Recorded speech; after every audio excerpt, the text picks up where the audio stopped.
Copy trading के बारे में हमने बात की, ऑटो इन्वेस्ट के बारे में भी हमने वीडियोस बनाई, लेकिन बहुत सारे लोगों ने कहा कि सर ये तो सुस्त लोगों का काम है, यानी कि किसी के पीछे लग जाओ, वो चाहे आपकी कश्ती डुबा दे, जो मर्जी कर दे। हम सीखना चाहते हैं, हमें क्रिप्टो ट्रेडिंग सिखाएं। तो भाई ऐसे लोगों के लिए खुशखबरी है कि अब इस चैनल पे इंशाल्लाह मैं जो भी वीडियोस बनाऊंगा, कॉपी ट्रेडिंग पे हमने वीडियोस बना दी, अब हमारा मेन फोकस होगा आपको हर वीडियो के अंदर कुछ ना कुछ सिखाऊं। और आज की वीडियो तो भाई बहुत इंपॉर्टेंट होने वाली है उन बिगनर्स के लिए जो ट्रेडिंग करना चाहते हैं, टेक्निकल एनालिसिस सीखना चाहते हैं। इंतहाई आसान अल्फाज में मैं आपको बताऊंगा कि वो कौन से दो इंडिकेटर्स हैं जिनको यूज़ करते हुए आप ये जो स्विंग ट्रेडिंग है इस पर अबूर हासिल कर सकते हैं। क्या होती है ये स्विंग ट्रेडिंग, क्या होता है डे ट्रेडिंग, क्या होता है शॉर्ट टर्म ट्रेडिंग होती है, पहले हम इसको समझ लेते हैं। सारा काम हम प्रैक्टिकली स्क्रीन पे जाके करेंगे, ट्रेडिंग व्यू पे जाके करेंगे, और मैं आपको पूरा बताऊंगा कि यार आपने कैसे जो है रेजिस्टेंस को मार्क करना है, कैसे आपने सपोर्ट को मार्क करना है, कैसे आपने इस जोन को मार्क करना है, कौन सा इंडिकेटर आपने यूज़ करना है। और एक और चीज़ आपको बताऊँ, ये जो चीज़ मैं आपको बताने लगूँ, लोग इसको बताने के पैसे लेते हैं, लोग पेड कोर्सेज के अंदर इनके बारे में बताते हैं, जो आज मैं आपको फ्री ऑफ कॉस्ट इस वीडियो के अंदर बताने लगा हूँ। सबसे पहले कुछ चीज़ें क्लियर करना बहुत ज़रूरी है, और वो ये है कि हम करते हैं स्पॉट ट्रेडिंग, जो कि बिल्कुल हलाल है। अब यहाँ पर कॉइन्स के अंदर भी हलाल हराम का सिस्टम होता है। बहुत सारे लोग कहेंगे कि सर कॉइन कैसे हराम हो सकता है, हमने तो ये सुना था ना खाना हराम होता है। भाई आपको इसकी लॉजिक समझनी है। बहुत सारे कॉइन्स जिनकी यूटिलिटी इस्लामी शरिया पे कंप्लाइंस नहीं करती, उस पर पूरा नहीं उतरती, ऐसे लोगों, ऐसे जो कॉइन्स हैं और टोकन्स हैं, उलमा कराम उनको हलाल कैटेगरी में नहीं डालते। वो कहते हैं कि इनसे बचिए। अब आपको कैसे पता चलेगा हलाल टोकन कौन से हैं? भाई परेशानी की बात है, डिस्क्रिप्शन में व्हाट्सएप ग्रुप पड़ा हुआ है, उस पर क्लिक करोगे आपको हलाल कॉइन्स की लिस्ट वहाँ पर शेयर कर दी जाएगी। ठीक है, अब आपको मिल गए हलाल टोकन्स या कॉइन्स। अब उसमें से आपने सेलेक्ट करना है कि आपने किन पे काम करना है, और दूसरी बात आपने फैसला करना है कि आप डे ट्रेडिंग करना चाहते हैं, शॉर्ट टर्म ट्रेडिंग करना चाहते हैं, मिड टर्म ट्रेडिंग करना चाहते हैं, या लॉन्ग टर्म ट्रेडिंग करना चाहते हैं, या स्विंग ट्रेडिंग करना चाहते हैं। ये है क्या क्या, एक एक लाइन के अंदर मैं बताता जाता हूँ। डे ट्रेडिंग, ऐसे लोग होते हैं जो लोग ये डे ट्रेडिंग करते हैं, वो क्या करते हैं कि सुबह उन्होंने ट्रेड ओपन की, शाम को ट्रेड क्लोज कर दी, चाहे फ़ायदा हुआ चाहे लॉस हुआ। बेसिकली डे ट्रेडिंग की टर्म फॉरेक्स के अंदर ज़्यादा यूज़ की जाती है। यहाँ पर मैं आपको कभी ये रिकमेंड नहीं करूँगा कि आप डे ट्रेड करें और शाम को लॉस पे हैं तो अपनी ट्रेड बंद कर दें। क्यों बंद कर दें भाई? एक दिन अगर और वेट करना पड़ा है, कुछ देर और वेट करना पड़ा तो कर लो, ताकि आप प्रॉफिट में जाओ। बहुत सारे लोग कहते हैं सर स्पॉट ट्रेडिंग में लॉस होता है। भाई लॉस उन लोगों का होता है जो सब्र का पैमाना छोड़ देते हैं। सब्र से काम लो, लालच नहीं लेकर आना। थोड़ा सा प्रॉफिट आया लेके बाहर निकल जाओ मार्केट से, वेट ना करो कि मेरा पैसा डबल हो जाएगा। हाँ, अब यहाँ पर उन लोगों को भी जवाब देते जाओ जो चाहते हैं कि आपका पैसा डबल हो, वो भी ट्रेडिंग माइंडसेट के साथ ना है, वो इन्वेस्टमेंट माइंडसेट के साथ है। और इन्वेस्टमेंट माइंडसेट वही होता है कि आपने एक प्लॉट ले लिया, छोड़ दिया कि जब मेरे बच्चे बड़े होंगे, उनकी शादियों का वक्त आएगा, इस प्लॉट को बेच के मैं उनकी शादियां कर दूंगा। उस टाइम तक अगर मैंने कोई 20 लाख रुपए का प्लॉट लिया तो वो 1.5 करोड़ का हो गया होगा। बिल्कुल ऐसा होता है, क्रिप्टो के अंदर भी ऐसा होता है। लेकिन अगेन सब्र करना है, टाइम लगाना है। लेकिन जिन लोगों में सब्र नहीं है वो इन्वेस्टमेंट से दूर रहें, छोटी छोटी ट्रेड करते रहें। ट्रेड में भी सब्र आपने फिर भी पास रखना है। अच्छा जी, डे ट्रेडिंग मैंने आपको बता दी। उसके बाद आ जाते हैं short term trade. Short term trade ये होती है कि आपने 2 से 3 दिन की ट्रेड ली है कि भाई 2-3 दिन के अंदर मैं अपना प्रॉफिट बुक करूंगा और साइड पे हो जाऊंगा। मिड टर्म आ जाती है, लोग इसमें महीने से 2 महीने से 3 महीने तक काम करते हैं। बहुत सारे लोग फिर इसी को कन्वर्ट कर देते हैं आगे लॉन्ग टर्म ट्रेड पे। लॉन्ग टर्म ट्रेड क्या होती है कि आपने 6 महीने और 1 साल का जेन में रखा है कि ये जो मैं टोकन बाय करने लगा हूँ, मैं 6 महीने या साल के बाद इसका प्रॉफिट बुक करूंगा, उससे पहले मैं इसे सेल नहीं करूंगा। उसके बाद आ जाती है स्विंग ट्रेड। स्विंग ट्रेड में कोई टाइम की लिमिट ही नहीं होती। आप चाहो तो 1 घंटे में बाहर आ जाओ, चाहो तो 10 महीने भी लग सकते हैं। स्विंग ट्रेड होती क्या है? कॉइन नीचे आया, आपने बाय कर लिया, अब आप वेट कर, ये ऊपर जाएगा। अब जब ये ऊपर जाएगा आपने इसे बेच देना है, फिर नीचे आएगा फिर खरीद लेना है, फिर ऊपर जाएगा फिर बेच देना है। ये आप 4 आवर्स के टाइम फ्रेम में भी कर सकते हो, 1 आवर में भी, और 10 जो भी आप टाइम फ्रेम रखना चाहते हो उसमें कर सकते हो। लेकिन हमें कैसे पता चलेगा कि ये अब सही नीचे आ गया और इसके बाद इसने ऊपर ही जाना है? उसके लिए हम कुछ इंडिकेटर्स यूज़ करते हैं। ये जो स्विंग ट्रेडिंग है इसके अंदर जो मैं आपको आज 2 इंडिकेटर्स बताऊंगा, और 2 इंडिकेटर्स अभी नहीं, स्क्रीन पे लेके जाता हूँ, प्रैक्टिकली करके दिखाता हूँ ताकि आप कंफ्यूज ना हो। ठीक है, वक्त ज़ाया नहीं करते, चलते हैं स्क्रीन की तरफ। जी, हम आ गए स्क्रीन पे, और हमने जो अपना टेक्निकल एनालिसिस करना होता है उसके लिए जो हम यूज़ करते हैं वो होता है ट्रेडिंग व्यू। ट्रेडिंग व्यू आप मोबाइल के ऊपर भी यूज़ कर सकते हैं, ट्रेडिंग व्यू आप लैपटॉप पे भी कर सकते हैं, जहाँ आप कंफर्टेबल हो। ये सारा काम आप जिस तरह मोबाइल पे करते हैं वैसे ही यहाँ पर करते हैं। चूँकि अभी मैं वीडियो बना रहा हूँ आपको सिखाने के लिए, तो मैं चाहता हूँ कि मैं एक बड़ी स्क्रीन पे आपको सिखाऊं ताकि आपको चीज़ें समझ में आ जाएं। सबसे पहले थोड़ा सा इस इंटरफेस को, मेरा ख्याल इस पर मैंने वीडियो बनाई हुई है कि कैसे आपने इसको यूज़ करना है ट्रेडिंग व्यू को। फिर भी कुछ मोटी मोटी बातें, यहाँ पर लेफ्ट साइड से टॉप कॉर्नर से यहाँ पर हम कॉइन सेलेक्ट करते हैं जिस पे भी हम एनालिसिस करने लगे हैं। फॉर एग्जांपल अगर आप इस टाइम BNB पे काम कर रहे हैं तो BNB USDT पे का हमने इसे सेलेक्ट कर लिया। इसके अलावा आप यहाँ पर भी अपनी वॉच लिस्ट भी बना सकते हैं। जब भी आपने ट्रेड करनी है, पहले एक चीज़ आपने ख्याल करनी है, वो ये है कि आपने BTC.D को देखना है। बेसिकली ये BTC का ट्रेंड होता है। अगर तो इसका ट्रेंड ऊपर जा रहा है, इसका मतलब है जितने भी ऑल्ट कॉइन्स है ना, ऑल्ट कॉइन्स मतलब BTC के अलावा जितने भी कॉइन्स हैं उनका ट्रेंड डाउनवर्ड है। इस टाइम इन्वेस्टर की कोशिश है कि वो अपना सारा सरमाया कहाँ पर लगाएं, BTC के अंदर। और 60% ये बहुत अच्छा ट्रस्ट लेवल होता है। अगर यही वैल्यू 40-42% होगी तो इसका मतलब है कि ऑल्ट कॉइन्स भी पंप करेंगे। लेकिन अभी चूंकि पंप नहीं कर रहे तो इट्स अ राइट टाइम कि हम उसको एनालाइज करें और फैसला करें कि हमें बाय करना है या नहीं करना। सो अभी हम इसको वापस आते हैं और हम आते हैं जी अपने BNB के ऊपर। हमने यहाँ से BNB को सिलेक्ट कर लिया और यहाँ से हमारे सामने इसका एक ग्राफ आ रहा है। नीचे gain 1 day, 5 day, 1 minute, 1 month, 3 months, ये सारा यहाँ पे टाइम फ्रेम आ रहे हैं। ठीक है जी, यहाँ से आप इसको सेलेक्ट करके ऊपर नीचे और जिस तरह से भी आप करना चाहें वो कर सकते हैं। सबसे पहले हमने क्या करना है, हमने 2 तरह के यहाँ पर इंडिकेटर यूज़ करने हैं। इंडिकेटर कोई फाइनल चीज़ नहीं होती। जैसे अमेज़ॉन के अंदर हम प्रोडक्ट हंटिंग के लिए टूल्स यूज़ करते हैं, वो टूल्स 100% हमें चीज़ नहीं बताते, लेकिन एक आइडिया इतना ज़बरदस्त दे देते हैं कि बहुत आसानी होती है हमें कोई भी प्रोडक्ट हंट करने में। इसी तरह इंडिकेटर्स 100% करेक्ट नहीं होते। यहाँ पर इसी वजह से हम सिर्फ इंडिकेटर्स पे रिलाई नहीं करेंगे, हमने खुद भी अपनी कॉमन सेंस को यूज़ करना है और चीज़ों को देखना है। उम्मीद है कैंडल्स के बारे में आपको पता होगा, लास्ट वीडियो के बारे में भी मैंने आपको बताया था, रेड ग्रीन कैंडल्स होती हैं। हम आते हैं इंडिकेटर्स पे। जब भी हमने इंडिकेटर्स पे आना है तो यहाँ पर आपने टेक्निकल में आना है और यहाँ पर आके आपने लिखना है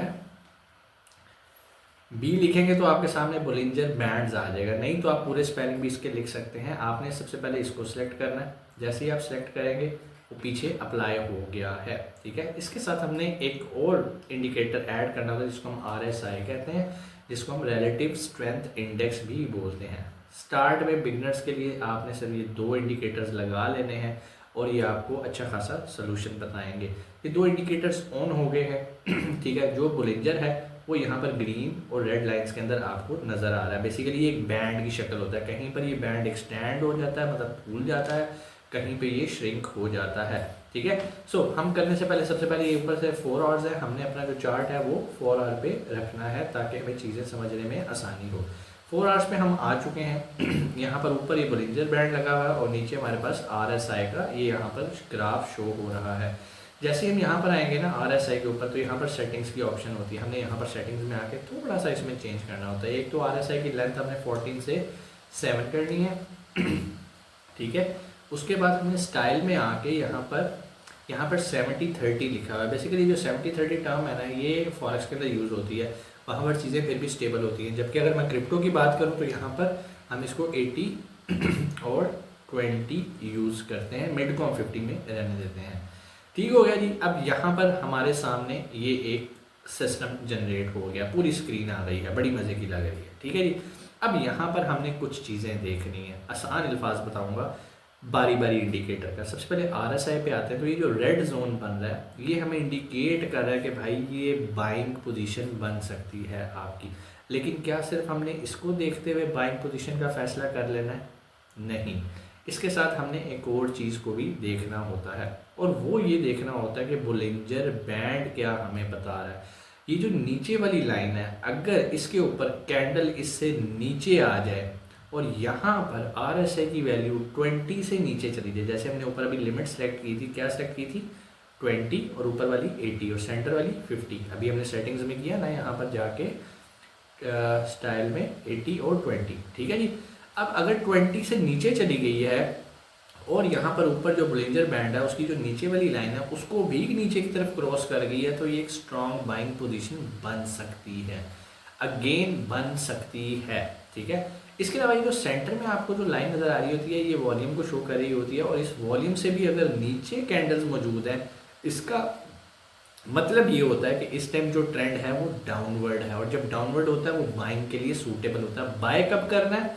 जब RSI की वैल्यू 20 से नीचे आ जाएगी और बोलिंजर बैंड को भी कैंडल नीचे ले आएगी। लेकिन क्या सिर्फ यही काफ़ी है? हम थोड़ा सा और इसको डिटेल में करने की कोशिश करते हैं। उसके लिए ये होता है कि हमने दो लाइंस ड्रॉ करनी होती हैं, एक को हम सपोर्ट कहते हैं, एक को रेजिस्टेंस कहते हैं। जो बॉटम पे होती है उसको हम सपोर्ट कहते हैं और जो ऊपर वाली साइड पे लगाते हैं वो रेजिस्टेंस होती है। सपोर्ट का मतलब है ये एक ऐसा पॉइंट होता है जहाँ पर जो है ट्रेंड अब चेंज होने लगा है, लोग पहले बेच रहे थे तो अब ख़रीदना शुरू करेंगे। इस पॉइंट को हम सपोर्ट कहते हैं और सपोर्ट हमेशा नीचे से दी जाती है। और जहाँ पर मैक्सिमम पे लेवल पे ये पहुँच जाता है, जहाँ पर लोग इसको ख़रीदने की बजाय अब इसको बेचना शुरू कर देते हैं, वहाँ से ट्रेंड डाउनवर्ड शुरू हो जाता है और वहाँ पर हम रेजिस्टेंस लगाते हैं। कैसे लगाते हैं थोड़ा सा इसको भी एक्सप्लेन कर देता हूँ। ये रेड कैंडल है, जहाँ पर इसकी हमने विक को नहीं देखना, हमने इसकी जहाँ पर ये कैंडल आई है वहाँ पर उसको देखना है। ये रेड कलर में है, इसको हम यूजुअली ग्रीन में शो करते हैं, सो मैं इसको यहाँ से ग्रीन कर लेता हूँ। ये ग्रीन हो गई है। उसके बाद ये जो इसकी नीचे लाइन बन रही है विक, अब आप कहेंगे सर आपने यही कैंडल क्यों पिक की है? ठीक है, एक्चुअली ये कैंडल मैंने इसलिए पिक की है कि इस पूरे ग्राफ के अंदर अगर मैं इस दिन के बाद से देखूँ तो पीछे जाके सबसे बॉटम मुझे यही कैंडल मिल रही है। लेकिन आप इस कैंडल को भी ले सकते हैं, आप उसके मुताबिक भी प्लान कर सकते हैं। हम एक समझने के लिए यहाँ पर काम करें। अब दूसरा, यहाँ पर जो इसकी विक बन रही है, हम यहाँ पर भी क्या करेंगे, इसकी भी एक लाइन लगा देंगे और इसको हम थोड़ा सा डॉटेड में शो कर देंगे ताकि हमें पता चले कि ये एक जोन जनरेट हो रहा है। ठीक है, अब ये जोन किस चीज़ को शो कर रहा है कि अगर इसके अंदर दोबारा प्राइस आती है तो आप यहाँ पर बाय कर सकते हैं, और अगर प्राइस इससे भी नीचे चली जाए तो भाई इस टाइम तो फिर आइडियल टाइम होता है किसी भी चीज़ को ख़रीदने के लिए। लेकिन अगेन हम रिस्क मैनेजमेंट के अंदर ये सीखेंगे कि हमने सारे पैसों से कभी भी बाइंग नहीं करनी होती। अगर आपके पास $100 है तो यहाँ पर हम $20 की बाइंग कर लेंगे, जब और नीचे जाएगा $20 की बाइंग कर लेंगे, और जाएगा तो 20 कर लेंगे। बहुत ही क्रैश कर रहा है तो हम स्टॉप लिमिट की मदद लेंगे। अब आपको चीज़ें समझ आ रही हैं। ये थोड़ा सा मैं आपको दोबारा भी इंडिकेट कर देता हूँ। हमने जो अभी लाइंस लगाई हैं, अभी हम जो है वो सपोर्ट लेवल को देख रहे हैं क्योंकि हम इस टाइम बाइंग को डिस्कस कर रहे हैं। अब यहाँ पर लास्ट टाइम ये लो लगा था इसका और इसके बाद ये यहाँ से प्राइस वापस जाके यहाँ पे जाके कैंडल लॉक हुई थी। अब हमने इसी एरिए को आज की डेट में देखना है। अब आज की डेट में भी यहाँ पर कैंडल्स लाई कर रही हैं, बल्कि इसके भी नीचे चली गई हैं। ठीक है, अब यहाँ पर अगर आप ये बोलिंजर की देखें तो इस बैंड को अभी नीचे से उसने क्रॉस नहीं किया। अगर इस लाइन को नीचे क्रॉस कर देता तो हम कह सकते थे कि यहाँ पर एक बाइंग जोन बन सकता है, लेकिन हम वेट कर सकते हैं। अगर हम थोड़ा सा पीछे जाएँ तो यहाँ पर ऑलरेडी वो बाइंग जोन बना चुका है क्योंकि वो ग्रीन लाइन को से नीचे कैंडल्स आ चुकी हैं। इस पॉइंट पे आप बाइंग का रिस्क ले सकते हैं। अगेन ये 100% नहीं होता, यू नेवर नो, यहाँ से एक ही कैंडल आए वो रेड हो जाए और नीचे आ जाए। लेकिन यूजुअली ये जो टॉप 5 कॉइन्स होते हैं इनमें कभी भी इस तरह के नहीं होते, बहुत रेयर होता है क्योंकि यहाँ पर चीज़ें डिस्ट्रीब्यूट होती हैं ऑलमोस्ट इक्वली तो नहीं, लेकिन इस तरह की होती है। अगर कोई बड़ा इन्वेस्टर भी निकल जाए ना बीच में से तो फिर भी ये क्रैश नहीं करेगी। जिस तरह एक बहुत सारे कॉइन्स ऐसे आए थे वो सफ़ा हस्ती से ही मिट गए थे, तो यहाँ पर ऐसा प्रॉब्लम मुश्किल होता है। लेकिन कुछ भी हो सकता है, क्रिप्टो की दुनिया में कोई भी बंदा आपको 100% नहीं बता सकता। सो यहाँ पर हमने बाइंग को डिस्कस कर लिया। अब हम किसी ऐसी जगह पर जाते हैं जहाँ पर हम इसकी सेल को डिस्कस कर सकते हैं। कोई ऐसा जोन अगर बना हो हमारे पास, यस ये देखें, चलिए इसको कर लेते हैं। यहाँ पर आके प्राइस जो है इसने RSI वैल्यू को कहाँ टच किया था, 80 को, और अगर हम कैंडल को देखें तो इसने अपर वाली कैंडल को भी इंटरसेक्ट किया था और क्रॉस किया था। अब अगर ऊपर वाली लाइन को कैंडल क्रॉस कर रही है तो ये सेलिंग पोजीशन बनती है। और अगर आप ये हम पास्ट देख रहे हैं अभी, तो पास्ट अगर हमें बता रहा है कि भाई ये सही टाइम है बेच दो, जिसने यहाँ बाय किया था अगर उसने यहाँ पर बेच दिया तो उसने अच्छा खासा प्रॉफिट जनरेट कर लिया इस ट्रांजैक्शन के अंदर। यहाँ पर क्या डेट थी, 25 अक्टूबर, यहाँ पर क्या डेट थी, 29 अक्टूबर। तो 4 दिनों के अंदर उसने 574 से प्राइस कहाँ चलेगी 610 के ऊपर अच्छा खासा उसने प्रॉफिट जनरेट कर लिया। यहाँ पर देखें ग्रीन भी शो करना शुरू कर रहा है। सो ये बेसिकली इंडिकेटर इंडिकेट कर रहा है कि क्या आपको इस पॉइंट पे बाइंग करनी है या आपको बाइंग नहीं करनी। अब आपने इस कोन को नहीं देखना, आपने जब भी बाइंग या सेलिंग करनी है बिल्कुल आज की कोन को देख, आज की कैंडल को देखना। सॉरी, इस कैंडल को हम देख रहे हैं, क्या इसने इस लाइन को इंटरसेक्ट किया, नहीं किया।